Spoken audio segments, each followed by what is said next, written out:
الحمدللہ رب العالمین والصلاة والسلام علی خاتم النبیین اما بعد فاعوذ باللہ من الشیطان الرجیم بسم اللہ الرحمن الرحیم۔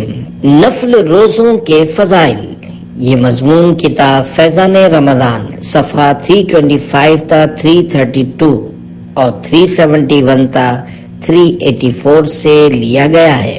دعائے اتار، یا اللہ پاک جو کوئی 21 صفحات کا رسالہ نفل روزوں کے فضائل پڑھ یا سن لے، اسے فرائض کے ساتھ ساتھ نفل نمازیں پڑھنے اور نفل روزے رکھنے کی بھی سعادت نصیب فرما، آمین بجاہ خاتم النبیین صلی اللہ علیہ وآلہ وسلم۔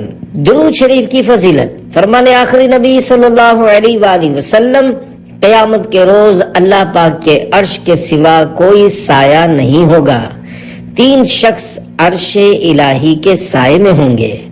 عرض کی گئی، یا رسول اللہ صلی اللہ علیہ وآلہ وسلم وہ کون لوگ ہوں گے؟ ارشاد فرمایا، نمبر 1، پہلا وہ شخص جو میرے امتی کی پریشانی دور کرے، نمبر 2، دوسرا میری سنت زندہ کرنے والا، نمبر 3، تیسرا مجھ پر کثرت سے درود شریف پڑھنے والا۔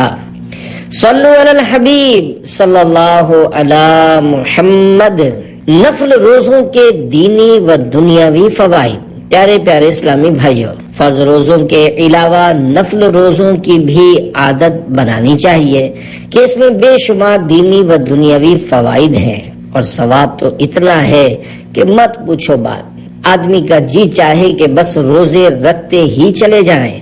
دینی فوائد میں ایمان کی حفاظت، جہنم سے نجات اور جنت کا حصول شامل ہیں۔ اور جہاں تک دنیاوی فوائد کا تعلق ہے تو دن کے اندر کھانے پینے میں صرف ہونے والے وقت اور اخراجات کی بچت، پیٹ کی اصلاح اور بہت سارے امراض سے حفاظت کا سامان ہے۔ اور تمام فوائد کی اصل یہ ہے کہ روزے دار سے اللہ پاک راضی ہوتا ہے۔ روزہ داروں کے لیے بخشش کی بشارت۔ اللہ پاک پارہ 22 سورۃ الاحزاب کی آیت نمبر 35 میں ارشاد فرماتا ہے، والصائمین والصائمات والحافظین فروجهم والحافظات والذاکرین اللہ کثیرا والذاکرات اعد اللہ لهم مغفرة واجرا عظیما۔ ترجمہ کنز الایمان۔ اور روزے والے اور روزے والیاں اور اپنی پارسائی نگاہ رکھنے والے اور نگاہ رکھنے والیاں اور اللہ کو بہت یاد کرنے والے اور یاد کرنے والیاں، ان سب کے لیے اللہ نے بخشش اور بڑا ثواب تیار کر رکھا ہے۔ والصائمین والصائمات، ترجمہ اور روزے والے اور روزے والیاں کی تفسیر میں حضرت علامہ ابو البرکات عبداللہ بن احمد نصفی رحمت اللہ علیہ لکھتے ہیں، اس میں فرض اور نفل دونوں قسم کے روزے داخل ہیں۔ منقول ہے، جس نے ہر مہینے ایام 20 یعنی چاند کی 13، 14، 15 تاریخ کے 3 روزے رکھے، وہ روزے رکھنے والوں میں شمار کیا جاتا ہے۔ اللہ پاک پارہ 29 سورۃ الحاقہ کی آیت نمبر 24 میں ارشاد فرماتا ہے، کلوا واشربوا ہنیئا بما اسلفتم فی الایام الخالیہ۔ ترجمہ کنز الایمان۔ کھاؤ اور پیو رچتا ہوا صلہ اس کا جو تم نے گزرے دنوں میں آگے بھیجا۔ حضرت شاہ عبدالعزیز محدث دہلوی رحمت اللہ علیہ آیت کریمہ کے اس حصے گزرے ہوئے دنوں کے تحت لکھتے ہیں، یعنی دنیا کے دنوں میں سے گزشتہ دنوں میں یا ان دنوں میں جو کہ کھانے اور پینے سے خالی تھے، اور وہ رمضان مبارک کے روزوں کے دن ہیں، اور دوسرے مسنون روزوں کے ایام جیسے ایام 20 یعنی چاند کی 13، 14، 15 تاریخ عرفہ یعنی 9 ذوالحجۃ الحرام کا دن، روز عاشورہ پیر کا دن، جمعرات کا دن اور شب برات کا دن وغیرہ۔ حضرت امام مجاہد رحمت اللہ علیہ فرماتے ہیں فی الایام الخالیہ، گزرے ہوئے دنوں میں سے مراد روزوں کے دن ہیں۔ اب مطلب یہ ہوا کہ تم کھاؤ اور پیو اس کے بدلے میں جو تم نے روزے کے دنوں میں اللہ پاک کی رضا میں خود کو کھانے پینے سے روکا، لہذا جنت میں کھانا پینا دنیا میں کھانے پینے سے رکنے کا بدل ہو جائے گا۔ ماہ رمضان مبارک کے 13 حروف کی نسبت سے نفلی روزوں کے فضائل پر 13 فرامین مصطفیٰ صلی اللہ علیہ وآلہ وسلم۔ نمبر 1، جنت کا انوکھا درخت، جس نے ایک نفل روزہ رکھا اس کے لیے جنت میں ایک درخت لگا دیا جائے گا جس کا پھل انار سے چھوٹا اور سیب سے بڑا ہوگا، وہ شہد جیسا میٹھا اور خوش ذائقہ ہوگا۔ اللہ پاک بروز قیامت روزہ دار کو اس درخت کا پھل کھلائے گا۔ نمبر 2، 40 سال کا فاصلہ دوزخ سے دوری، جس نے ثواب کی امید رکھتے ہوئے ایک نفل روزہ رکھا اللہ پاک اسے دوزخ سے 40 سال کی مسافت کے برابر دور فرما دے گا۔ نمبر 3، دوزخ سے 50 سال کی مسافت تک دوری، جس نے رضا الہی کے لیے ایک دن کا نفل روزہ رکھا تو اللہ پاک اس کے اور دوزخ کے درمیان ایک تیز رفتار سوار کی 50 سالہ مسافت یعنی فاصلے تک دور فرما دے گا۔ نمبر 4، زمین بھر سونے سے بھی زیادہ ثواب، اگر کسی نے ایک دن نفل روزہ رکھا اور زمین بھر سونا اسے دیا جائے جب بھی اس کا ثواب پورا نہ ہوگا، اس کا ثواب تو قیامت ہی کے دن ملے گا۔ نمبر 5، جہنم سے بہت زیادہ دوری، جس نے اللہ پاک کی راہ میں ایک دن کا فرض روزہ رکھا اللہ پاک اسے جہنم سے اتنا دور کر دے گا جتنا 7 زمینوں اور آسمانوں کے مابین یعنی درمیان فاصلہ ہے، اور جس نے ایک دن کا نفل روزہ رکھا اللہ پاک اسے جہنم سے اتنا دور کر دے گا جتنا زمین و آسمان کا درمیانی فاصلہ ہے۔ نمبر 6، کوا بچپن تا بڑھاپا اڑتا رہے یہاں تک کہ جس نے ایک دن کا روزہ اللہ پاک کی رضا حاصل کرنے کے لیے رکھا اللہ پاک اسے جہنم سے اتنا دور کر دے گا جتنا کہ ایک کوا جو اپنے بچپن سے اڑنا شروع کرے یہاں تک کہ بوڑھا ہو کر مر جائے۔ نمبر 7، روزے جیسا کوئی عمل نہیں، حضرت ابو امامہ رضی اللہ عنہ فرماتے ہیں میں نے عرض کی یا رسول اللہ صلی اللہ علیہ وآلہ وسلم مجھے ایسا عمل بتائیے جس کے سبب جنت میں داخل ہو جاؤں۔ فرمایا روزے کو خود پر لازم کر لو کیونکہ اس کی مثل کوئی عمل نہیں۔ راوی کہتے ہیں حضرت ابو امامہ رضی اللہ عنہ کے گھر دن کے وقت مہمان کی آمد کے علاوہ کبھی دھواں نہ دیکھا گیا، یعنی آپ دن کو کھانا کھاتے ہی نہ تھے، روزہ رکھتے تھے۔ نمبر 8، روزہ رکھو تندرست ہو جاؤ گے، سومو تصحو یعنی روزہ رکھو تندرست ہو جاؤ گے۔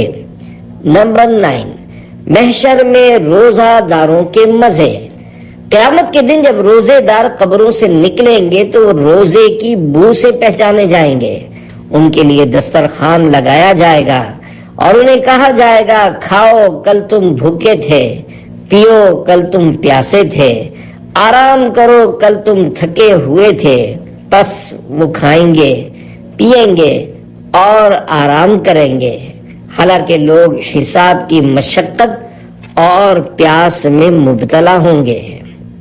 نمبر 10، تو وہ جنت میں داخل ہوگا جو لا الہ الا اللہ کہتے ہوئے انتقال کر گیا تو وہ جنت میں داخل ہوگا، اور جس نے کسی دن اللہ پاک کی رضا کے لیے روزہ رکھا اسی پر اس کا خاتمہ ہوا تو وہ داخل جنت ہوگا، اور جس نے اللہ پاک کی رضا کے لیے صدقہ کیا اسی پر اس کا خاتمہ ہوا تو وہ داخل جنت ہوگا۔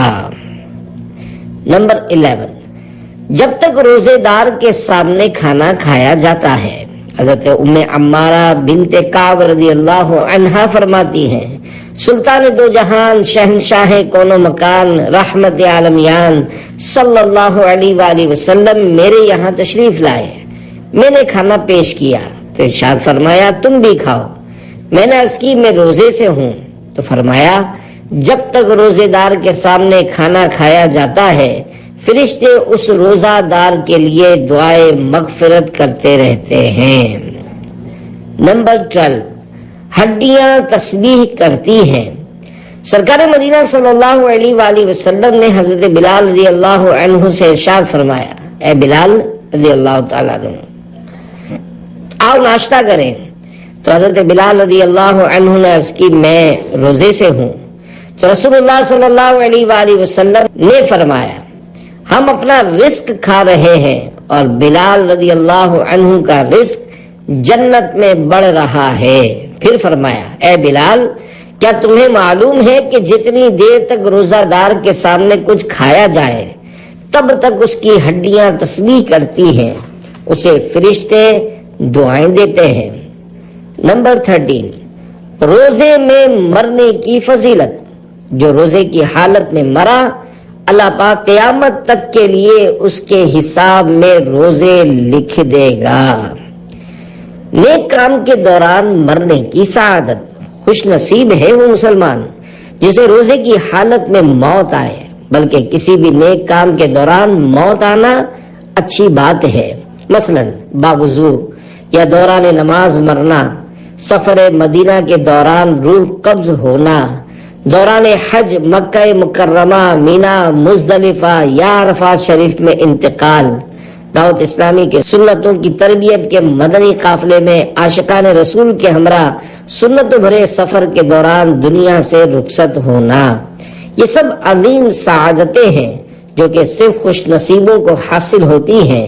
اس سلسلے میں صحابہ کرام علیہم رضوان کی نیک تمنائیں بیان کرتے ہوئے حضرت خیثمہ رضی اللہ عنہ فرماتے ہیں صحابہ کرام علیہم رضوان اس بات کو پسند کرتے تھے کہ کسی اچھے کام مثلا حج، عمرہ، غزوہ یعنی جہاد اور رمضان کے روزے وغیرہ کے دوران موت آئے۔ کالو چاچا کی ایمان افروز وفات۔ نیک کام کے دوران موت سے ہم آگوش ہونے کی سعادت صرف مقدر والوں کا حصہ ہے۔ اس ضمن میں عاشقان رسول کی دینی تحریک دعوت اسلامی کے اجتماعی سنت اعتکاف کی ایک مدنی بہار ملاحظہ فرمائیے اور زندگی بھر کے لیے دعوت اسلامی کے دینی ماحول سے وابستہ رہنے کا عزم مصمم کر لیجئے۔ مدینہ الاولیاء احمد آباد شریف گجرات الہند کے کالو چاچا عمر تقریباً 60 سال، رمضان مبارک 1425 سنہ ہجری 2004 سنہ عیسوی کے آخری عشرے میں شاہی مسجد شاہ عالم احمد آباد شریف میں معتکف ہو گئے۔ یوں تو یہ پہلے ہی سے مدنی ماحول سے وابستہ تھے، مگر عاشقان رسول کے ساتھ اعتکاف پہلی ہی بار کیا تھا۔ اعتکاف میں بہت کچھ سیکھنے کا موقع ملا اور ساتھ ہی ساتھ 72 نیک اعمال میں سے پہلی صف میں نماز پڑھنے کی ترغیب والے دوسرے نیک عمل پر عمل کا خوب جذبہ ملا۔ 2 شوال المکرم یعنی عید الفطر کے دوسرے روز سنتوں کی تربیت کے 3 دن کے مدنی قافلے میں عاشقان رسول کے ہمراہ سنتوں بھرا سفر کیا۔ مدنی قافلے سے واپسی کے 5 یا 6 دن بعد یعنی 11 شوال المکرم 1425 سنہ ہجری 24 نومبر 2004 کو کسی کام سے بازار جانا ہوا۔ وہ مصروفیت تھی مگر تاخیر کی صورت میں پہلی صف فوت ہونے کا خدشہ تھا، لہذا سارا کام چھوڑ کر مسجد کا رخ کیا اور اذان سے قبل ہی مسجد میں پہنچ گئے۔ وضو کر کے جو ہی کھڑے ہوئے فوراً گر پڑے، کلمہ شریف اور درود پاک پڑھتے ہوئے ان کی روح قفس عنصری سے پرواز کر گئی۔ انا للہ و انا الیہ راجعون۔ سبحان اللہ، جس کو مرتے وقت کلمہ شریف پڑھنے کی سعادت نصیب ہو جائے انشاءاللہ الکریم اس کا قبر و حشر میں بیڑا پار ہے۔ چنانچہ نبی رحمت شفیع امت مالک جنت صلی اللہ علیہ وآلہ وسلم کا فرمان جنت نشان ہے، جس کا آخری کلام لا الہ الا اللہ ہو وہ داخل جنت ہوگا۔ مزید دعوت اسلامی کے دینی ماحول کی برکت سنیے۔ انتقال کے چند روز بعد ان کے فرزند نے خواب میں دیکھا کہ والد مرحوم سفید لباس میں ملبوس، سر پر سبز سبز امامہ شریف کا تاج سجائے مسکراتے ہوئے فرما رہے ہیں، بیٹا دعوت اسلامی کے دینی کاموں میں لگے رہو کہ اسی دینی ماحول کی برکت سے مجھ پر کرم ہوا ہے۔ موت فضل خدا سے ہو ایمان پر، مدنی ماحول میں کر لو تم اعتکاف، رب کی رحمت سے جنت میں پاؤ گے گھر، مدنی ماحول میں کر لو تم اعتکاف۔ صلو علی الحبیب صلی اللہ علی محمد۔ سخت گرمی میں روزے کی فضیلت۔ حکایت، حضرت ابن عباس رضی اللہ عنہما فرماتے ہیں کہ سرکار مدینہ منورہ سردار مکہ مکرمہ صلی اللہ علیہ وآلہ وسلم نے حضرت ابو موسیٰ رضی اللہ عنہ کو ایک سمندری جہاد میں بھیجا۔ ایک اندھیری رات میں جب کشتی کے بادبان اٹھا دیے گئے تو ہاتف غیب نے پکارا، اے سفینے والو ٹھہرو، کیا میں تمہیں نہ بتاؤں کہ اللہ پاک نے اپنے ذمہ کرم پر کیا لیا ہے؟ حضرت ابو موسیٰ رضی اللہ عنہ نے فرمایا، اگر تم بتا سکتے ہو تو ضرور بتاؤ۔ اس نے کہا، اللہ پاک نے اپنے ذمہ کرم پر لے لیا ہے کہ جو شدید گرمی کے دن اپنے آپ کو اللہ پاک کے لیے پیاسا رکھے، اللہ پاک اسے سخت پیاس والے دن یعنی قیامت میں سیراب کرے گا۔ راوی فرماتے ہیں حضرت ابو موسیٰ رضی اللہ عنہ کی عادت تھی کہ سخت گرمی کے دن روزہ رکھتے تھے۔ قیامت میں روزہ دار کھائیں گے۔ تابعی بزرگ حضرت عبداللہ بن رباح انصاری رحمت اللہ علیہ فرماتے ہیں، میں نے ایک راہب سے سنا قیامت کے دن دسترخوان بچھائے جائیں گے، سب سے پہلے روزے دار ان پر سے کھائیں گے۔ ایام بیض کے روزے، ہر مدنی ماہ یعنی سنہ ہجری کے مہینے میں کم از کم 3 روزے اور ہر اسلامی بھائی اور اسلامی بہن کو رکھ ہی لینے چاہیے۔ اس کے بے شمار دنیاوی اور اخروی فوائد ہیں۔ بہتر یہ ہے کہ یہ روزے ایام بیض یعنی چاند کی 13، 14، 15 تاریخ کو رکھے جائیں۔ ایام بیض کے روزوں کے متعلق 3 روایات۔ نمبر 1، ام المومنین حضرت حفصہ رضی اللہ عنہا سے روایت ہے کہ اللہ پاک کے پیارے حبیب صلی اللہ علیہ وآلہ وسلم 4 چیزیں نہیں چھوڑتے تھے: عاشورہ کا روزہ، عشرہ ذوالحجہ کے روزے اور ہر مہینے میں 3 دن کے روزے اور فجر کے فرض سے پہلے 2 رکعتیں یعنی 2 سنتیں۔ حدیث پاک کے اس حصے عشرہ ذوالحجہ کے روزے سے مراد ذوالحجہ کے ابتدائی 9 دن کے روزے ہیں، ورنہ 10 ذوالحجہ کو روزے رکھنا حرام ہے۔ نمبر 2، حضرت ابن عباس رضی اللہ عنہما سے روایت ہے کہ طبیبوں کے طبیب اللہ کے حبیب صلی اللہ علیہ وآلہ وسلم ایام بیض میں بغیر روزہ کے نہ ہوتے، نہ سفر میں نہ حضر یعنی قیام میں۔ نمبر 3، ام المومنین حضرت عائشہ صدیقہ رضی اللہ عنہا روایت فرماتی ہیں، انبیاء کے سردار صاحب معراج صلی اللہ علیہ وآلہ وسلم ایک مہینے میں ہفتہ اتوار اور پیر کا جبکہ دوسرے ماہ منگل، بدھ اور جمعرات کا روزہ رکھا کرتے۔ ایام بیض کے روزوں کے بارے میں 5 فرامین مصطفیٰ صلی اللہ علیہ وآلہ وسلم۔ نمبر 1، جس طرح تم میں سے کسی کے پاس لڑائی میں بچاؤ کے لیے ڈھال ہوتی ہے، اسی طرح روزہ جہنم سے تمہاری ڈھال ہے، اور ہر ماہ 3 دن روزے رکھنا بہترین روزے ہیں۔ نمبر 2، ہر مہینے میں 3 دن کے روزے ایسے ہیں جیسے دہر ہے، یہ ہمیشہ کے روزے۔ نمبر 3، رمضان کے روزے اور ہر مہینے میں 3 دن کے روزے سینے کی خرابی یعنی جیسے نفاق دور کرتے ہیں۔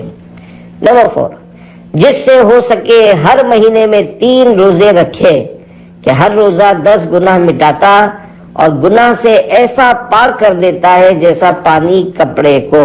جب مہینے میں 3 روزے رکھنے ہوں تو 13، 14 اور 15 کو رکھو۔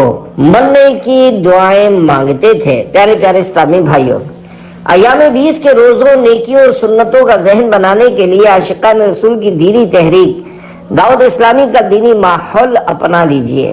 صرف دور دور سے دیکھنے سے بات نہیں بنے گی۔ سنتوں کی تربیت کے مدنی قافلوں میں عاشقان رسول کے ساتھ سنتوں بھرا سفر کیجئے۔ رمضان مبارک کا اجتماعی اعتکاف بھی فرمائیے، انشاءاللہ وہ قلبی سکون میسر آئے گا کہ آپ حیران رہ جائیں گے۔ دعوت اسلامی کی دینی ماحول میں آ کر کیسے کیسے بگڑے ہوئے لوگ راہ راست پر آ جاتے ہیں، اس کی ایک جھلک ملاحظہ فرمائیے۔ چنانچہ تحصیل ٹھل باب الاسلام سندھ پاکستان کے نوجوان انتہائی فسادی اور شریر تھے۔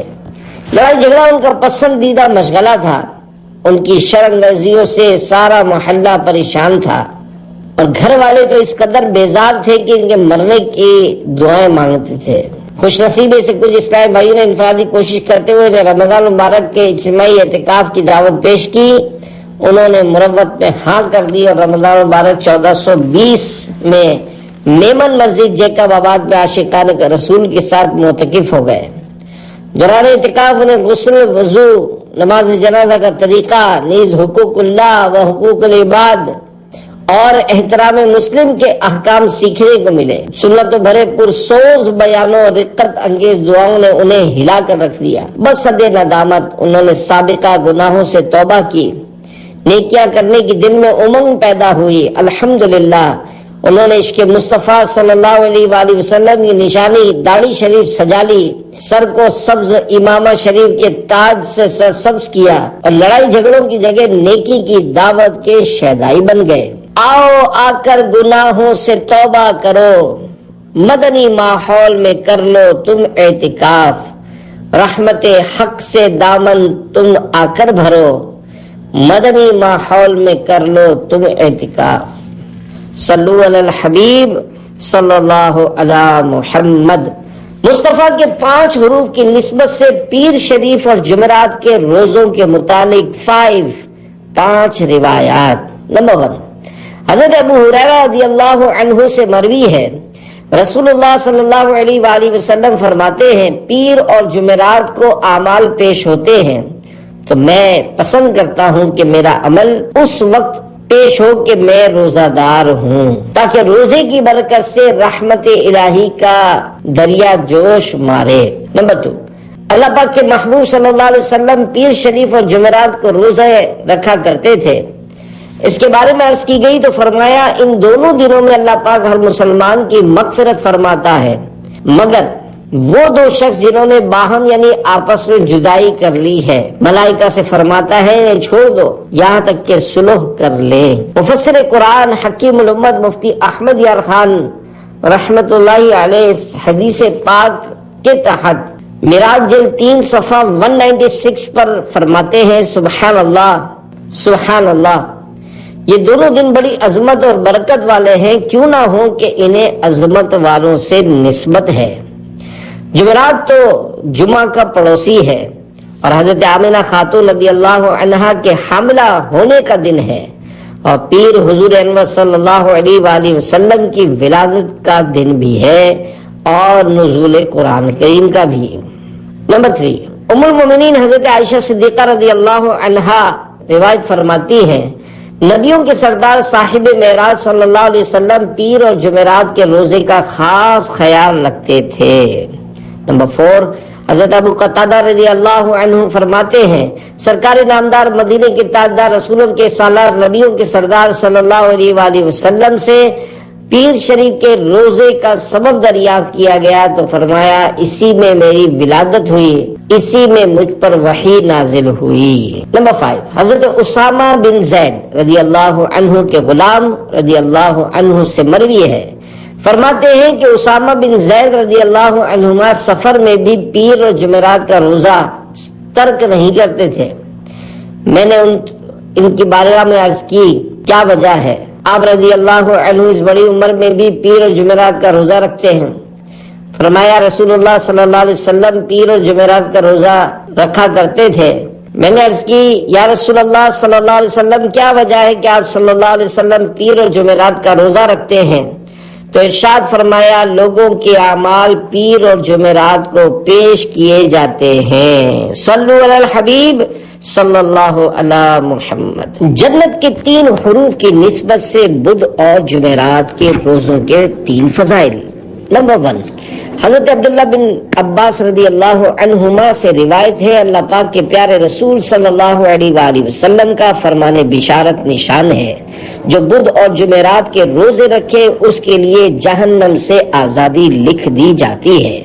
نمبر 2، حضرت مسلم بن عبید اللہ قرشی رضی اللہ عنہ اپنے والد مکرم رضی اللہ عنہ سے روایت کرتے ہیں کہ انہوں نے بارگاہ رسالت صلی اللہ علیہ وآلہ وسلم میں یا تو خود عرض کی یا کسی اور نے دریافت کیا، یا رسول اللہ صلی اللہ علیہ وآلہ وسلم میں ہمیشہ روزہ رکھوں؟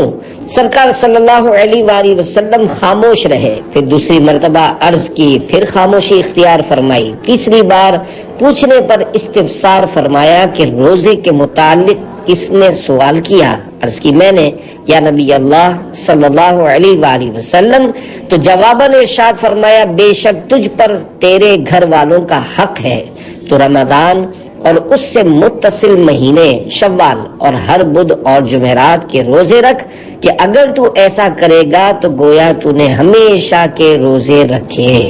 نمبر 3، فرمان مصطفیٰ صلی اللہ علیہ وآلہ وسلم جس نے رمضان، شوال، بدھ اور جمعرات کا روزہ رکھا تو وہ داخل جنت ہوگا۔ صلو علی الحبیب صلی اللہ علی محمد۔ کرم کے 3 حروف کی نسبت سے بدھ، جمعرات اور جمعہ کے روزوں کے فضائل پر مشتمل 3 فرامین مصطفیٰ صلی اللہ علیہ وآلہ وسلم۔ نمبر 1، جس نے بدھ، جمعرات و جمعہ کا روزہ رکھا اللہ پاک اس کے لیے جنت میں ایک مکان بنائے گا جس کا باہر کا حصہ اندر سے دکھائی دے گا اور اندر کا باہر سے۔ نمبر 2، جس نے بدھ، جمعرات و جمعہ کا روزہ رکھا اللہ پاک اس کے لیے جنت میں موتی اور یاقوت اور زبرجد کا محل بنائے گا اور اس کے لیے دوزخ سے برات یعنی آزادی لکھ دی جائے گی۔ نمبر 3، جس نے بدھ، جمعرات و جمعہ کا روزہ رکھا پھر جمعہ کو تھوڑا یا زیادہ تصدق یعنی خیرات کرے تو جو گناہ کیے بخش دیے جائیں گے اور ایسا ہو جائے گا جیسے اس دن کے اپنی ماں کے پیٹ سے پیدا ہوا تھا۔ صلو علی الحبیب صلی اللہ علی محمد۔ جمعہ کے 4 حروف کی نسبت سے جمعہ کے روزے کے متعلق 4 فرامین مصطفیٰ صلی اللہ علیہ وآلہ وسلم۔ نمبر 1، جس نے جمعہ کا روزہ رکھا تو اللہ پاک اسے آخرت کے 10 دنوں کے برابر اجر عطا فرمائے گا اور وہ ایام اپنی مقدار میں ایام دنیا کی طرح نہیں ہے۔ فتح رضویہ جلد 10 صفحہ 653 پر ہے۔ روزہ جمعہ یعنی جب اس کے ساتھ پنج شنبہ یا شنبہ یعنی جمعرات یا ہفتے کا روزہ بھی شامل ہو، مروی ہوا کہ 10,000 برس کے روزوں کے برابر ہے۔ نمبر 2، جس نے جمعہ ادا کیا اور اس دن کا روزہ رکھا اور مریض کی عیادت کی اور جنازے کے ساتھ گیا اور نکاح میں حاضر ہوا تو اس کے لیے جنت واجب ہو گئی۔ نمبر 3، جس نے روزے کی حالت میں یوم جمعہ کی صبح کی اور مریض کی عیادت کی اور جنازے کے ساتھ گیا اور صدقہ کیا تو اس نے اپنے لیے جنت واجب کر لی۔ نمبر 4، جس نے بروز جمعہ روزہ رکھا اور مریض کی عیادت کی اور مسکین کو کھانا کھلایا اور جنازے کے ہمراہ چلا تو اسے 40 سال کے گناہ لاحق نہ ہوں گے۔ حدیث پاک کے اس حصے اسے 40 سال کے گناہ لاحق نہ ہوں گے سے مراد یا تو اسے نیکی ہی کی توفیق ملے گی یا گناہ صادر ہوئے تو ایسی توبہ کی توفیق مل جائے گی جو اس کے گناہوں کو مٹا دے گی۔ حضرت عبداللہ بن مسعود رضی اللہ عنہ فرماتے ہیں سرکار مدینہ صلی اللہ علیہ وآلہ وسلم بہت کم جمعہ کا روزہ ترک فرماتے تھے۔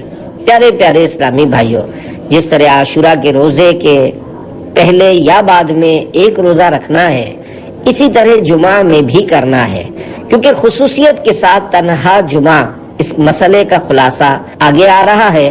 یا صرف ہفتے کا روزہ رکھنا مکروہ تنزیہی یعنی ناپسندیدہ ہے۔ ہاں، اگر کسی مخصوص تاریخ کو جمعہ یا ہفتہ آ گیا تو تنہا جمعہ یا ہفتے کا روزہ رکھنے میں کراہت نہیں، مثلا 15 شعبان المعظم، 27 رجب المرجب وغیرہ۔ صلو علی الحبیب صلی اللہ علی محمد۔ فضل کے 3 حروف کی نسبت سے تنہا جمعہ کا روزہ رکھنے کی ممانعت پر 3 فرامین مصطفیٰ صلی اللہ علیہ وآلہ وسلم۔ نمبر 1، شب جمعہ کو دیگر راتوں میں شب بیداری کے لیے خاص نہ کرو، اور نہ ہی یوم جمعہ کو دیگر دنوں میں روزے کے ساتھ خاص کرو، مگر یہ کہ تم ایسے روزے میں ہو جو تمہیں رکھنا ہو۔ مشہور مفسر قرآن حکیم الامت حضرت مفتی احمد یار خان رحمت اللہ علیہ میراج جلد 3 صفحہ 187 پر شب جمعہ کو دیگر راتوں میں شب بیداری کے لیے خاص نہ کرو کے تحت فرماتے ہیں، یعنی جمعہ کی رات میں عبادت کرنا منع نہیں، بلکہ اور راتوں میں بالکل عبادت نہ کرنا مناسب نہیں کہ یہ غفلت کی دلیل ہے، کیونکہ جمعہ کی رات ہی زیادہ عظمت والی ہے۔ اندیشہ تھا کہ لوگ اس کو نفلی عبادتوں سے خاص کر لیں گے، اس لیے اسی رات کا نام لیا گیا۔ نمبر 2، تم میں سے کوئی ہرگز جمعہ کا روزہ نہ رکھے مگر یہ کہ اس کے پہلے یا بعد میں ایک دن ملا لے۔ نمبر 3، جمعہ کا دن تمہارے لیے عید ہے، اس دن روزہ مت رکھو مگر یہ کہ اس سے پہلے یا بعد میں بھی روزہ رکھو۔ احادیث مبارکہ سے معلوم ہوا کہ تنہا جمعہ کا روزہ نہ رکھنا چاہیے، مگر یہ ممانعت صرف اسی صورت میں ہے جبکہ خصوصیت کے ساتھ جمعہ ہی کا روزہ رکھا جائے۔ اگر خصوصیت نہ ہو، مثلا جمعہ کے روز چھٹی تھی، اس سے فائدہ اٹھاتے ہوئے روزہ رکھ لیا تو کراہت نہیں۔ مشہور مفسر قرآن حکیم الامت حضرت مفتی احمد یار خان رحمت اللہ علیہ میراج جلد 3 صفحہ 187 پر فرماتے ہیں، مثلا کوئی شخص ہر 11ویں یا 12ویں تاریخ کو روزہ رکھنے کا عادی ہو اور اتفاق سے اس دن جمعہ آ جائے تو رکھ لے، اب خلاف اولا بھی نہیں۔ روزہ جمعہ کے متعلق ایک فتویٰ۔ اس ضمن میں فتاوی رضویہ مخرجہ جلد 10 صفحہ 559 سے معلوماتی سوال جواب ملاحظہ ہوں۔ سوال: کیا فرماتے ہیں علماء دین اس مسئلے میں کہ جمعہ کا روزہ نفل رکھنا کیسا ہے؟ ایک شخص نے جمعہ کا روزہ رکھا، دوسرے نے اس سے کہا جمعہ عید المومنین ہے، روزہ رکھنا اس دن میں مکروہ ہے، اور با اصرار بعد دوپہر کے روزہ توڑوا دیا اور کتاب سر القلوب میں مکروہ ہونا لکھا ہے دکھلا دیا۔ ایسی صورت میں روزہ توڑنے والے کے ذمہ کفارہ ہے یا نہیں، اور توڑوانے والے کو کوئی الزام ہے یا نہیں؟ الجواب: جمعہ کا روزہ خاص اس نیت سے رکھنا کہ آج جمعہ ہے، اس کا روزہ بالتخصیص یعنی خصوصیت سے رکھنا چاہیے، مکروہ ہے، مگر نہ وہ کراہت کے توڑنا لازم ہوا، اور اگر خاص بنیت تخصیص نہ تھی تو اصلاً کراہت بھی نہیں۔ اس دوسرے شخص کو اگر نیت مکروہہ پر اطلاع نہ تھی، جب تو اعتراض ہی سرے سے حماقت ہوا، اور روزہ توڑوا دینا شرع پر سخت جرت، اور اگر اطلاع بھی ہوئی جب بھی مسئلہ بتا دینا کافی تھا، نہ کہ روزہ توڑوانا، اور وہ بھی بعد دوپہر کے، جس کا اختیار نفل روزے میں والدین کے سوا کسی کو نہیں۔ توڑنے والا اور توڑوانے والا دونوں گناہگار ہوئے، توڑنے والے پر قضا لازم ہے، کفارہ اصلاً یعنی بالکل نہیں۔ واللہ تعالی اعلم۔ صلو علی الحبیب صلی اللہ علی محمد۔ ہفتہ اور اتوار کے روزے۔ حضرت ام سلمہ رضی اللہ عنہا سے مروی ہے کہ رسول اللہ صلی اللہ علیہ وآلہ وسلم ہفتے اور اتوار کا روزہ رکھا کرتے اور فرماتے، یہ دونوں یعنی ہفتہ اور اتوار مشرکین کی عید کے دن ہیں، اور میں چاہتا ہوں کہ ان کی مخالفت کروں۔ تنہا ہفتے کا روزہ رکھنا منع ہے۔ چنانچہ حضرت عبداللہ بن بسر رضی اللہ عنہ اپنی بہن رضی اللہ عنہا سے روایت کرتے ہیں کہ رسول اللہ صلی اللہ علیہ وآلہ وسلم نے ارشاد فرمایا، ہفتے کے دن کا روزہ فرض روزوں کے علاوہ مت رکھو۔ حضرت امام ابو عیسیٰ ترمذی رحمۃ اللہ علیہ فرماتے ہیں کہ یہ حدیث حسن ہے، اور یہاں ممانعت سے مراد کسی شخص کا ہفتے کے روزے کو خاص کر لینا ہے کہ یہودی اس دن کی تعظیم کرتے ہیں۔ صلو علی الحبیب صلی اللہ علی محمد۔ اے شہنشاہ مدینہ کے 13 حروف کی نسبت سے روزہ نفل کے 13 مدنی پھول۔ نمبر 1، ماں باپ اگر بیٹے کو نفل روزے سے اس لیے منع کریں کہ بیماری کا اندیشہ ہے تو والدین کی اطاعت کرے۔ نمبر 2، شوہر کی اجازت کے بغیر بیوی نفل روزہ نہیں رکھ سکتی۔ نمبر 3، نفل روزہ قصدن شروع کرنے سے پورا کرنا واجب ہو جاتا ہے، اگر توڑے گا تو قضا واجب ہوگی۔ نمبر 4، نفل روزہ جان بوجھ کر نہیں توڑا بلکہ بلا اختیار ٹوٹ گیا، مثلا عورت کو روزے کے دوران حیض آ گیا تو روزہ ٹوٹ گیا مگر قضا واجب ہے۔ نمبر 5، نفل روزہ بلا عذر توڑنا ناجائز ہے۔ مہمان کے ساتھ اگر میزبان نہ کھائے گا تو اسے یعنی مہمان کو ناگوار گزرے گا، یا مہمان اگر کھانا نہ کھائے تو میزبان کو اذیت ہوگی، تو نفل روزہ توڑنے کے لیے یہ عذر ہے، بشرط یہ کہ یہ بھروسہ ہو کہ اس کی قضا رکھ لے گا، اور یہ بھی شرط ہے کہ ضحوہ کبریٰ سے پہلے توڑے، بعد کو نہیں۔ نمبر 6، والدین کی ناراضی کے سبب عصر سے پہلے تک نفل روزہ توڑ سکتا ہے، بعد عصر نہیں۔ نمبر 7، اگر کسی اسلامی بھائی نے دعوت کی تو ضحوہ کبریٰ سے قبل نفل روزہ توڑ سکتا ہے مگر قضا واجب ہے۔ نمبر 8، اس طرح نیت کی کہ کہیں دعوت ہوئی تو روزہ نہیں اور نہ ہوئی تو ہے، یہ نیت صحیح نہیں، بہرحال روزہ دار نہیں۔ نمبر 9، ملازم یا مزدور اگر نفل روزہ رکھیں تو کام پورا نہیں کر سکتے تو مستاجر یعنی جس نے ملازمت یا مزدوری پر رکھا ہے کی اجازت ضروری ہے، اور اگر کام پورا کر سکتے ہیں تو اجازت کی ضرورت نہیں۔ نمبر 10، طالب علم دین اگر نفل روزہ رکھتا ہے تو کمزوری ہوتی، نیند چڑھتی اور سستی کے سبب طلب علم دین میں رکاوٹ کھڑی ہوتی ہے تو افضل یہ ہے کہ نفل روزہ نہ رکھے۔ نمبر 11، حضرت داؤد علیہ السلام ایک دن چھوڑ کر ایک دن روزہ رکھتے تھے، اس طرح روزے رکھنا صوم داؤدی کہلاتا ہے اور ہمارے لیے یہ افضل ہے، جیسا کہ رسول اللہ صلی اللہ علیہ وآلہ وسلم نے ارشاد فرمایا، افضل روزہ میرے بھائی داؤد علیہ السلام کا روزہ ہے کہ وہ ایک دن روزہ رکھتے اور ایک دن نہ رکھتے اور دشمن کے مقابلے سے فرار نہ ہوتے تھے۔